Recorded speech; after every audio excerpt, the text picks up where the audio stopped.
ఆ రోజు నీతో ఈ హెల్మెట్ ఉండుంటే ఇవాళ నువ్వు మాతో ఉండేవాడివని శవం ముందు మనం ఏడవలసిన పరిస్థితి లేకుండా ఉండాలంటే ప్రతి ఒక్కరు హెల్మెట్ వాడాలని విజ్ఞప్తి చేస్తూ ఉన్నాం.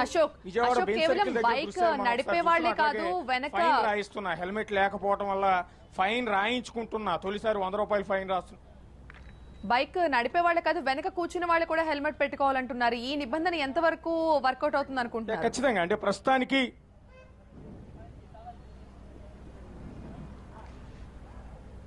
ఆర్టీఐ అధికారి శ్రీనివాస్ ఉన్నారు ఇక్కడ, ఆయన చెప్తారు. సరే, ఒకటి కేవలం అమలు అయితే బాగుంది ఇదంతా కూడా, కాకపోతే ఇప్పుడు బండి నడిపే వాళ్ళకైనా వెనక కూర్చున్న వాళ్ళకి కూడా ఖచ్చితంగా హెల్మెట్ ఉండాలని నిబంధన ఏమైనా ఉందా? అంటే యాక్చువల్గా ఫస్ట్ స్టేజ్లో ముందు బండి నడిపే వాళ్ళకి హెల్మెట్ చూస్తున్నామండి. సో సెకండ్ సబ్సిక్వెంట్గా ఉత్తర్వులు దాని మీద కూడా రావచ్చు.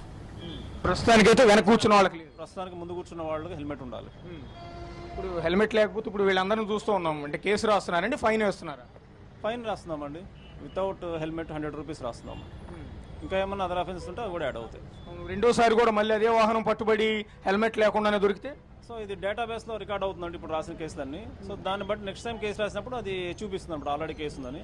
ఆ హిస్టరీని బట్టి ఆఫీస్లో డిసైడ్ చేస్తారు దీని మీద యాక్షన్ ఏం తీసుకోవాలని చెప్పి. ఇప్పుడు 100 రూపాయలు ఫైన్ కట్టింది కూడా ఎంటర్ చేస్తారా ఆ బండి రికార్డ్స్? డైరీ రోజు ఎంటర్ అయిపోతాయి. ఈ ఏవైతే కేసులు వాళ్ళు రాసామో ఇవన్నీ కూడా సిస్టమ్లో ఎంటర్ అయిపోతాయి.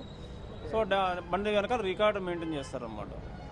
మనం ఒకసారి చూడొచ్చు, ఎవరైతే హెల్మెట్ వాడండి, హెల్మెట్ వాడకపోతే ప్రాణాలు పోయి మీ కుటుంబ సభ్యులు బాధపడతారు అని కొన్ని షార్ట్ ఫిలిమ్స్ ఎవరైతే ఇప్పుడు టెలికాస్ట్ అవుతున్నాయో ఆ షార్ట్ ఫిలిమ్స్ రూపొందించింది కూడా ఆర్టీఐ అధికారి శ్రీనివాస్ గారు. ఆయనే మొత్తం ఏమని చెప్తారండి? అంటే హెచ్చరిక చేస్తారా, విజ్ఞప్తి చేస్తారా, బతిమాలతారా, బెదిరిస్తారా జనాల్ని? ఏదైతే అవేర్నెస్ ప్రోగ్రామ్ ఉందో అవన్నీ పూర్తి అయిపోయినాయండి. 2 monthsగా అన్ని రకాల అవేర్నెస్ చేస్తున్నాము.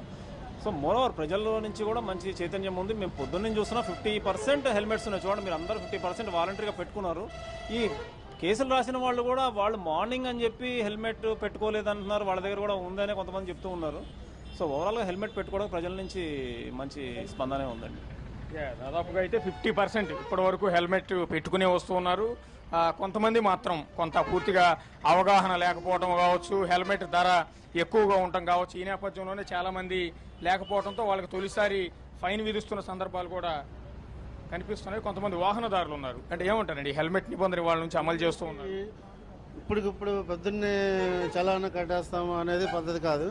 అవేర్నెస్ ఒక 1 week అన్న అవేర్నెస్ ఇచ్చిన తర్వాత చలానా రాయడం అనేది మంచిది అనుకుంటున్నాను. అది ఆల్రెడీ 1 week నుంచి దాదాపు 1 నెల రోజుల నుంచి అవగాహన కల్పిస్తుంది.